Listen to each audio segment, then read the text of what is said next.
ideología de género, perspectiva de género, feminismo, patriarcado, LGTBIQ, género versus sexo, ESI, aborto seguro y gratuito, identidad de género autopercibida, matrimonio igualitario, salir del closet, lenguaje inclusivo, diversidad y orientación sexual.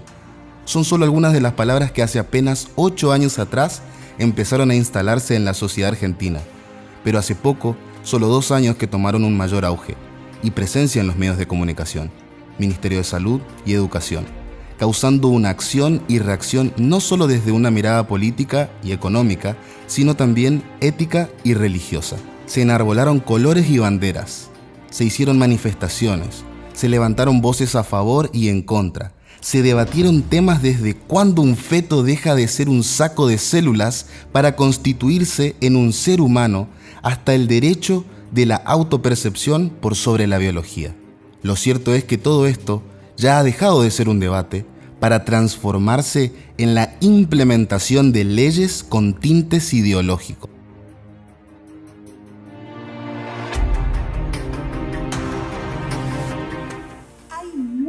Para decir sobre este tema, pero básicamente quiero centrarme en 2 conceptos que se han mezclado creando confusión sin que haya inocencia en esto. Fue meditado, estudiado y planificado minuciosamente en cuanto a la implementación de estrategias políticas y económicas que responden a una agenda para un control global. Quiero dejarte algunas preguntas que trataré de responder en este capítulo. ¿Conoces cuál es la diferencia entre perspectiva de género e ideología de género? ¿La implementación de estas leyes responden a una necesidad básica de la sociedad o responden más bien a la necesidad de un control global impuestos por ciertos grupos de élite? ¿Es una revolución o es una dictadura, una especie de dictadura, digamos? Todo está escrito. Actualidad y profecía. Una mirada a las noticias desde las escrituras para que analicemos los tiempos actuales bajo la lupa de las profecías bíblicas.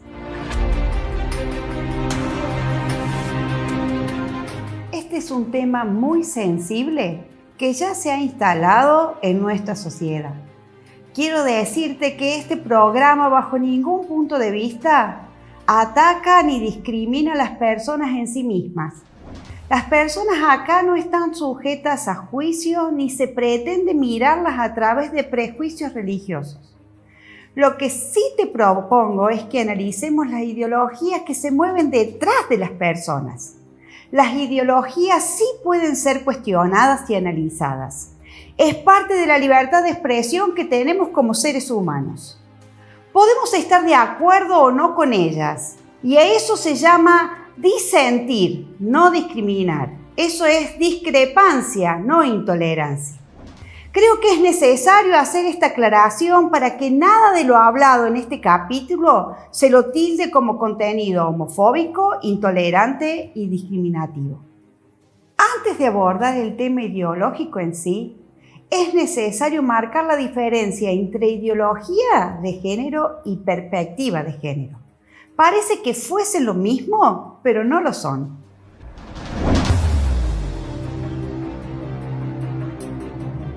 La perspectiva de género ayuda a comprender más profundamente tanto la vida de las mujeres como la de los hombres y las relaciones que se dan entre ambos. Este enfoque cuestiona los estereotipos con que somos educados y abre la posibilidad de elaborar nuevos contenidos de socialización y relación entre los seres humanos. El empleo de esta perspectiva plantea la necesidad de solucionar los desequilibrios que existen entre mujeres y hombres mediante acciones como redistribución equitativa de las actividades entre los sexos, en la esfera de lo público y privado.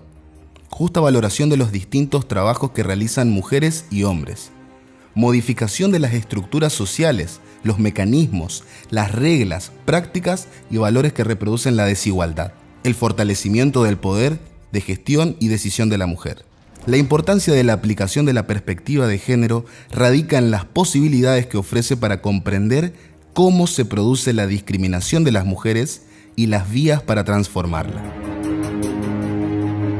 Es necesario entender que la perspectiva de género no se limita solamente a las políticas focalizadas a favor de las mujeres, aunque sí es lo que predomina, sino que también procura mejorar la vida de las personas, de las sociedades y de los países, enriqueciendo de esa manera todos los ámbitos productivos.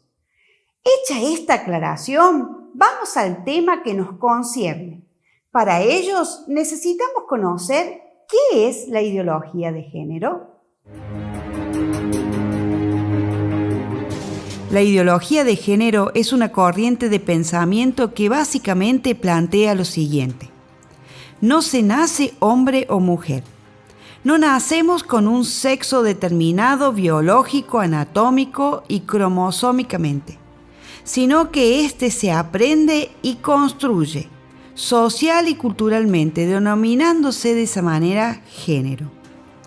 La sexualidad es poliforma, es decir, que tiene muchas formas. Todo lo que importa es cómo deseamos autopercibirnos, pudiendo elegir entre una amplia gama de posibilidades, que incluye ser transespecie o transgeneracional. La familia es un invento. La familia natural, nuclear y heterosexual es un invento obsoleto y decadente que necesita ser reformulado junto con todos los valores que la sustentan. Los hombres son el problema. Todas las desigualdades, la violencia y las injusticias son causadas por los hombres. El machismo y el patriarcado son la génesis del mal en la humanidad. Por lo tanto, las mujeres son moralmente superiores. La violencia es unidireccional. La violencia se da únicamente y exclusivamente de parte del hombre hacia la mujer y nunca a la inversa. Los hombres son todos violentos y potencialmente criminales. El matrimonio y la maternidad son opresivos. El matrimonio y la maternidad son instrumentos diseñados por los hombres para oprimir y subyugar a las mujeres, limitando y restringiendo sus libertades, oportunidades y derechos. Básicamente, para la ideología de género, el modelo hombre-mujer produce todas las desigualdades y por ello se necesita una reingeniería social. En el capítulo de hoy analizaremos la ideología de género bajo la lupa infalible de las Escrituras. Es cierto, ellos conocieron a Dios pero no quisieron adorarlo como Dios ni darle gracias. En cambio, comenzaron a inventar ideas necias sobre Dios. Como resultado, la mente les quedó en oscuridad y confusión. Afirmaban ser sabios pero se convirtieron en completos necios. Entonces Dios los abandonó para que hicieran todas las cosas vergonzosas que deseaban en su corazón. Como resultado, usaron sus cuerpos para hacerse cosas viles y degradantes entre sí. Cambiaron la verdad acerca de Dios por una mentira. Por esa razón, Dios los abandonó a sus pasiones vergonzosas. Aún las mujeres se rebelaron contra la forma natural de tener relaciones sexuales y, en cambio, dieron rienda suelta al sexo unas con otras. Los hombres, por su parte, en lugar de tener relaciones sexuales con la mujer, ardieron en pasiones unos con otros. Los hombres hicieron cosas vergonzosas con otros hombres y como consecuencia de ese pecado, sufrieron dentro de sí el castigo que merecían. Por pensar que era una tontería reconocer a Dios, Él los abandonó a sus tontos razonamientos y dejó que hicieran cosas que jamás deberían hacerse. Se llenaron de toda clase de perversiones, pecados, avaricia, odio, envidia, homicidios, peleas, engaños, conductas maliciosas y chismes. Son traidores, insolentes, arrogantes, fanfarrones y gente que odia a Dios. Inventan nuevas formas de pecar y desobedecen a sus padres. No quieren entrar en razón, no cumplen lo que prometen, son crueles y no tienen compasión. Saben bien que la justicia de Dios exige que los que hacen esas cosas merecen morir. pero ellos igual las hacen. Peor aún, incitan a otros a que también las hagan. La carta a los romanos fue redactada alrededor del año 55 y 56 después de Cristo. Cuando leemos estos versículos, definitivamente llegamos a la conclusión de que todo está escrito. Y claramente podría tomar la forma de una noticia que nos describe la condición del ser humano en nuestra actualidad. Hasta aquí hemos expuesto a grandes rasgos en qué consiste la ideología de género, qué es lo que propone. Pero en realidad lo que necesitamos saber es qué se esconde detrás de esta ideología. ¿Es una revolución o una especie de dictadura?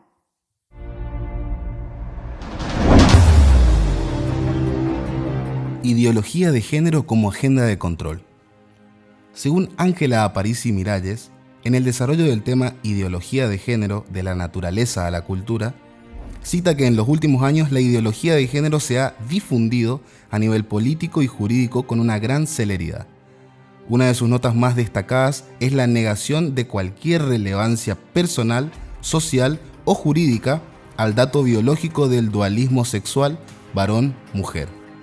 Por el contrario, se exalta la categoría del género considerado como un elemento convencionalmente elaborado y, en cualquier caso, dependiente de la voluntad individual. Frente a esta visión fragmentaria de la persona, se propone una concepción unitaria y complementaria en la que sexo y género tiendan a una armónica integración. El primer hito relevante sobre este movimiento ideológico fue la Cuarta Conferencia de la Mujer en Beijing, que introdujo un llamado desarrollo al desarrollo de políticas públicas con enfoque de género. Se institucionalizó el concepto de género como la forma en que todas las sociedades del mundo determinan las funciones, las actitudes, los valores y las relaciones que conciernen al hombre y a la mujer.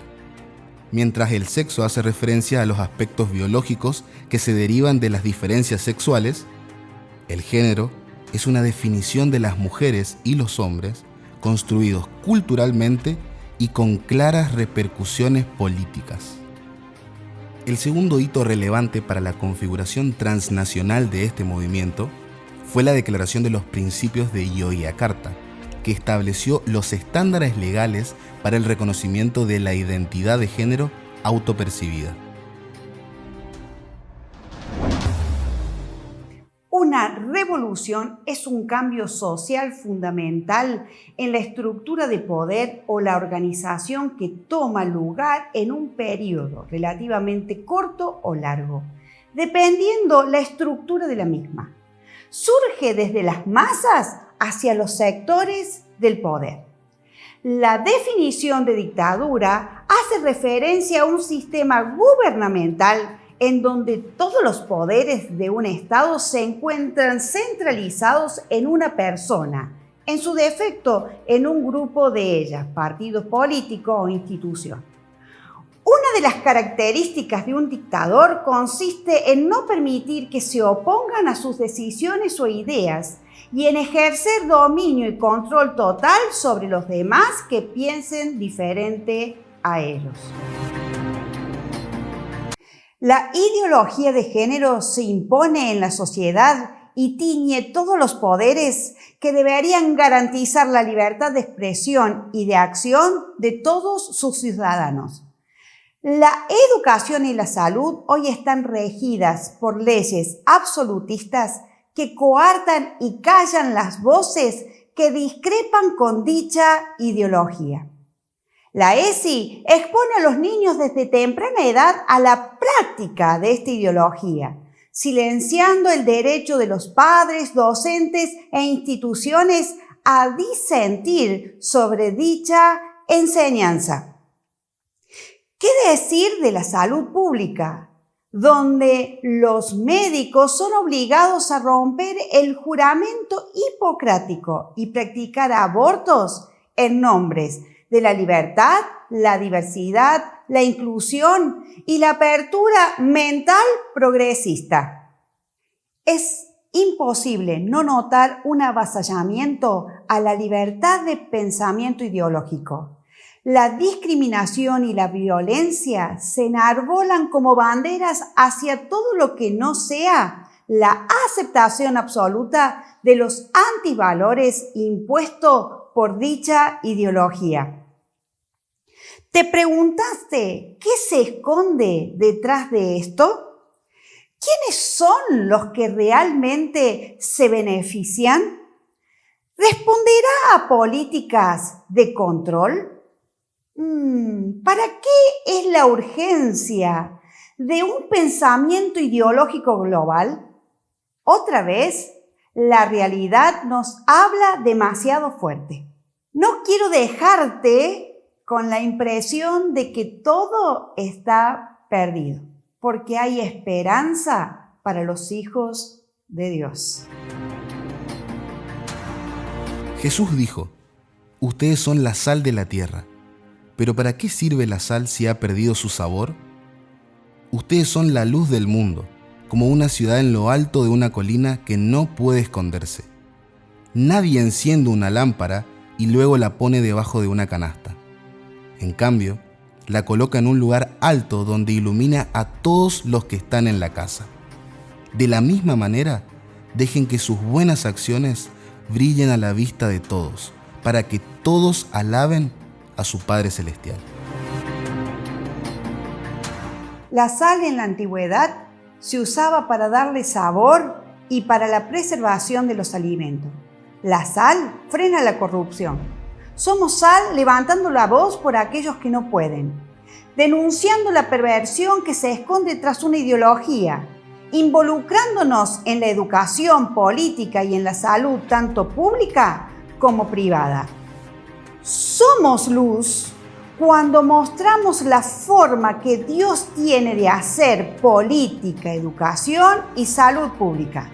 Somos luz cuando mostramos a esta sociedad lo beneficioso que resulta para todos el poner en práctica los valores cristianos. Este es el tiempo de que nuestras buenas acciones brillen a la vista de todos, para que todos alaben a Dios. Y así hemos llegado al final de Todo está escrito. En el próximo capítulo seguiremos hablando de cómo la ideología de género, las características de los hombres en los últimos tiempos y la agenda de control global están íntimamente ligadas. Estás invitado a que sigamos analizando juntos los acontecimientos actuales bajo la lupa de las profecías bíblicas. Si te gustó este capítulo, dale un like, compartilo con otros y te espero en la próxima edición de Todo está escrito. Acuérdate, sé sal y sé luz. Este es tu tiempo.